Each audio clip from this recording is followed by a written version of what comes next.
Fala galerinha, bem-vindos a mais uma aula com o professor Beraldo. Se você quer entender tudo que tem aí na biologia, vem comigo que nós vamos arrebentar nessa aula. Então bora pra aula, pessoal. Bom galerinha, estamos aí em mais uma aula de histologia humana e agora a gente vai falar sobre o tecido muscular.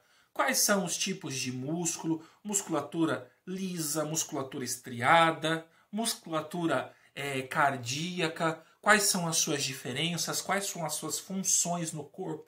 Por que um atleta velocista tem musculatura diferente de um atleta de longa distância dentro da corrida, tá? Tudo isso vai ser aplicado aqui na aulinha de hoje. Então bora para o slide, vamos lá dar uma olhada mais de perto do que eu estou falando e ver se você consegue entender esse conteúdo. Então bora lá, pessoal.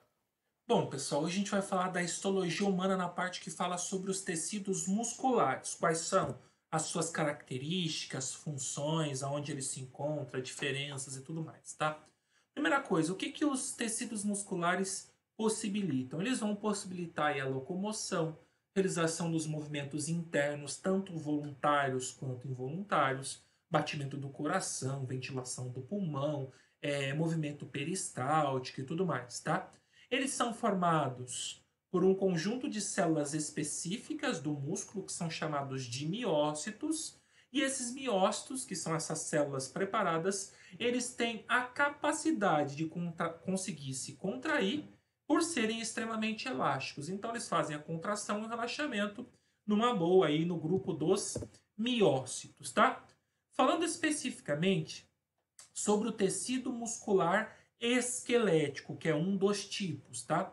A gente tem o tecido muscular esquelético formado por dois tipos de fibras, tá? As fibras esqueléticas ou as fibras musculares esqueléticas do tipo 1, que também são chamadas de fibras de contração lenta ou de fibras vermelhas ou de fibra ST, o nome vem de slow thick, tá? Que quer dizer aí uma fibra de contração lenta, tá? Ou então nós temos as fibras musculares esqueléticas do tipo 2, ou são chamadas de fibra de contração rápida, ou fibra branca, ou então fibra do tipo FT, tá? Que é aquela que traz fast thick como nome, ou seja, que seria uma fibra de contração rápida.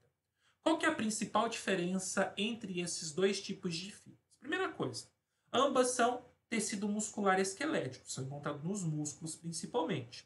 Mas a fibra tipo 1, ela tem uma grande quantidade de mitocôndrias para a produção de energia a partir da respiração celular aeróbica e muitos vasos sanguíneos, certo? Enquanto que a fibra tipo 2, ela tem poucas mitocôndrias e poucos vasos sanguíneos. E qual que é a sua relação e explicação?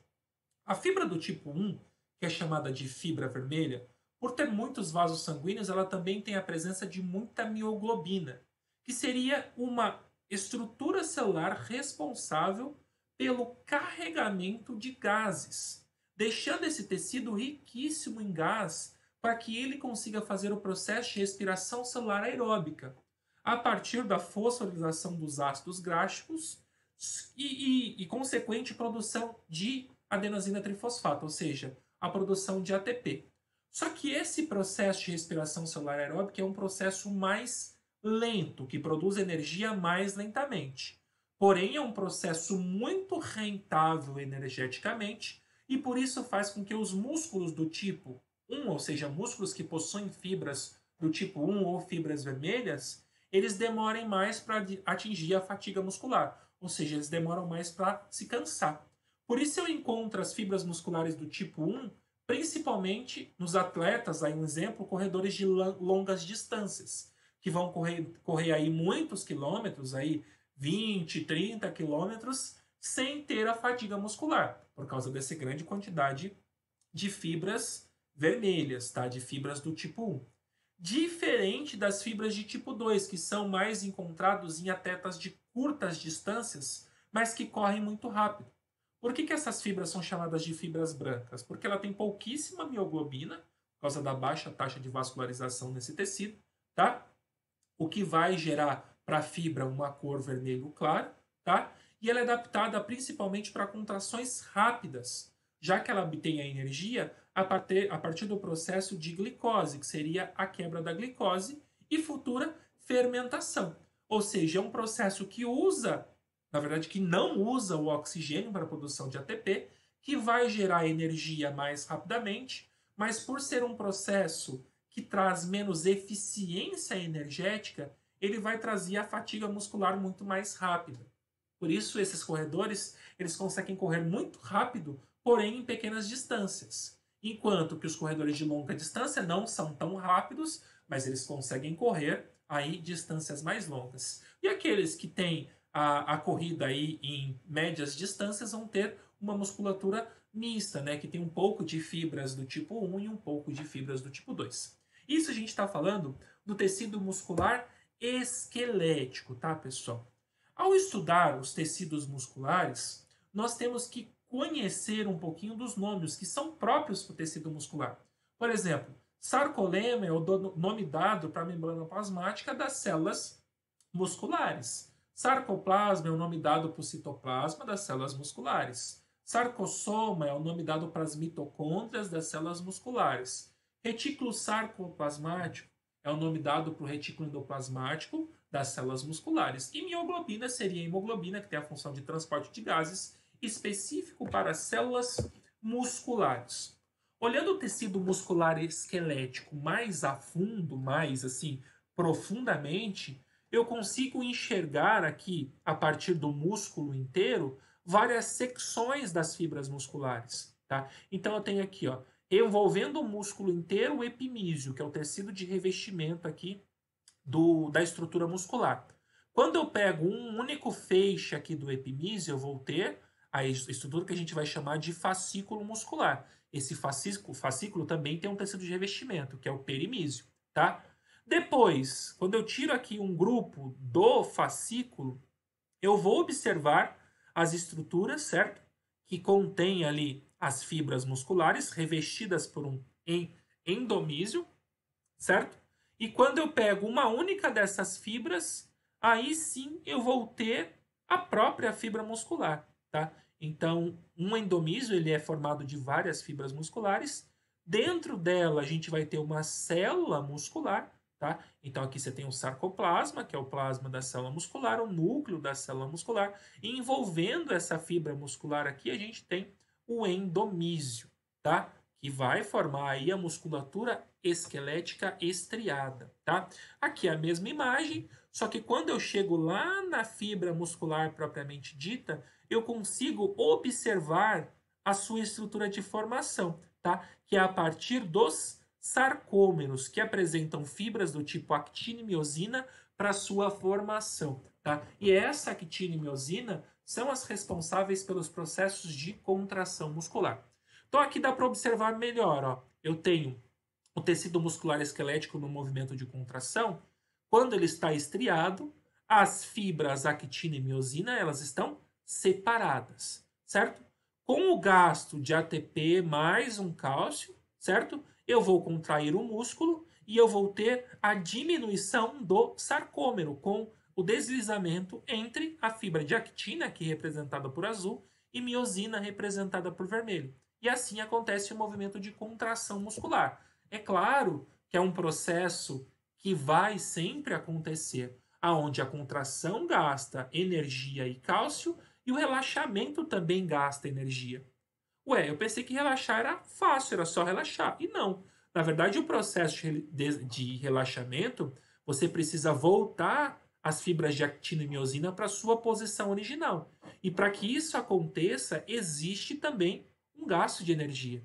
Já que essa contração, para se manter, também gastou energia. Para que o seu músculo não volte automaticamente, você tem uma trava ali, vamos dizer assim, né, em linguajar mais chulo, uma trava da contração e depois você gasta energia e realiza o relaxamento.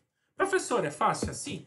Claro que não. A gente tem vários passos para acontecer a contração e o relaxamento do músculo. Aqui eu pontuei os 7 passozinhos aqui para contração e relaxamento, tá? Para ficar mais fácil para vocês. Primeiro passo, você tem o deslizamento entre os filamentos de actina sobre os filamentos de miosina, ou seja, a actina que desliza sobre a miosina. Para que esse deslizamento ocorra, o que vai acontecer? o ATP, que é a energia, ele vai se ligar à cabeça da miosina, certo?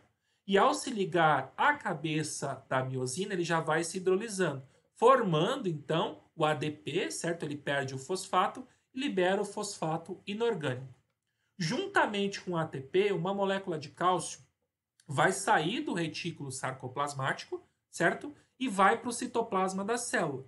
Chegando no citoplasma da célula, esse cálcio vai se ligar a um complexo que é chamado de complexo troponina da actina, certo? E vai liberar o movimento desse complexo troponina com a tropomiosina, ou seja, vai ter uma movimentação e uma junção para a formação da tropomiosina. Assim que esse processo ocorre, a actina e a miosina elas fazem a interação e ocorre o deslizamento, certo?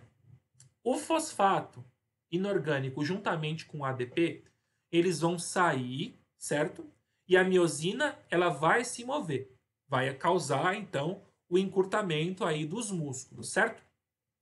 Deixando a ligação entre a actina e a miosina em um processo muito preso. A única coisa que vai fazer essa ligação da actina à miosina se soltar vai ser a utilização de outra molécula de ATP, certo? Você tem a liberação de energia e aí a actina e a miosina se soltam, certo? E o músculo vai relaxar, ele vai voltar à posição original. Aqui a gente tem um termo que é utilizado, que é o rigor mortis ou rigor muscular, que é quando acontece a associação actina e miosina para a contração, mas não tem energia para fazer o relaxamento. Por isso que as pessoas, quando morrem, elas ficam todas bem rígidas, os músculos se tornam muito rígidos. Por quê? Após a morte, aconteceu a contração, mas não tem produção de energia, já que as células também morrem, tá? Não tem produção de energia para o relaxamento. E aí o cadáver entra em rigor mortis, ele fica todo rígido, com a musculatura toda rígida. Não acontece mais o processo de relaxamento muscular, tá? Aqui uma animaçãozinha mostra pra gente como que esse processo de contração e relaxamento acontece. Então eu tenho a ligação da ATP com o cálcio, acontece a interação da actina e da miosina, e aí acontece a movimentação, certo? Depois, com a entrada de outro ATP, eu vou ter a volta ao processo original. Então eu tenho um ATP com um cálcio, movimenta, outro ATP volta à posição original. ATP com um cálcio volta à posição original depois de outro ATP ser ligado. Percebam, depois sempre que eu ligo com ATP, eu libero um ADP, né? Mais um fosfato inorgânico. E depois chega um outro ATP e inicia todo o processo de contração e relaxamento. Tudo bem, pessoal? Esse é o primeiro tipo de tecido muscular estriado esquelético, tá? Quando você tem uma relação desse tecido muscular estriado esquelético com a fadiga muscular, ou seja, quando o tecido tem falta de oxigênio e as células musculares não conseguem mais fazer o processo de contração, isso vai gerar um acúmulo de ácido lático por causa da produção de energia a partir da respiração anaeróbica, e isso faz uma contração e o não relaxamento do músculo, que é chamado popularmente como cãibra, aonde você tem as fibras todas encurtadas e elas não voltam à sua posição original. Só depois de um tempo isso acontece, tá? Segundo tipo de tecido muscular estriado cardíaco. Aonde que eu encontro isso? É óbvio, no coração. Então você tem aqui o endocárdio, que vai revestir o coração por dentro, tá? O epicárdio, que reveste o coração por fora, e preenchendo, que é o tecido muscular estriado cardíaco, você tem o miocárdio, tá? O miocárdio ele tem uma característica muito importante. Ele consegue fazer contrações sempre muito vigorosas, ou seja, muito fortes. Ele consegue fazer contrações rítmicas, ou seja, que segue um ritmo de contração. Ele também faz contrações involuntárias. Você não é como o seu bíceps, por exemplo, que você quer erguer o braço, você faz a contração, você quer abaixar o braço, você faz o relaxamento. O coração ele bate involuntariamente. Lá na aula de sistema cardíaco eu vou explicar muito bem como que acontece esse batimento cardíaco, mas por ser formado de musculatura estriada esquelética, ele faz os processos de contração e relaxamento sempre involuntariamente, tá? E por último, o tecido muscular não estriado, ou que a gente chama de tecido muscular liso, tá? Ele se encontra, por exemplo, no nosso estômago, no nosso intestino, no útero, e faz contrações lentas e involuntárias, como é o caso, por exemplo, do peristaltismo do nosso intestino, que são movimentos das musculaturas intestinais que vão fazer o carregamento ali do bolo alimentar e depois do bolo fecal até o momento da excreção, tá? E tudo isso é feito por musculatura lisa. Essa musculatura lisa, ela realiza contrações, mas essas contrações elas são lentas, muito diferente das contrações ali encontradas no tecido cardíaco, por exemplo. Mas elas também são involuntárias. Eu não preciso pensar, eu não preciso agir para que uma contração do meu intestino aconteça. Assim que tem alimento, ela vai acontecendo normalmente, tá?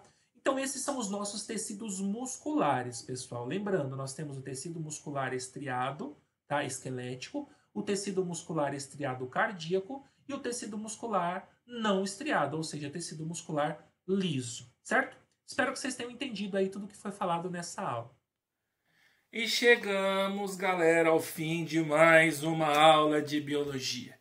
Espero que vocês tenham entendido essa aula. Se ficar com alguma dúvida, não pira não, cara. Volta aí no vídeo, dá um pause onde você precisa, olha a imagem, dá o play de novo, assiste um pedacinho do vídeo, faz as suas anotações e ó, arrebenta na aula, meu querido.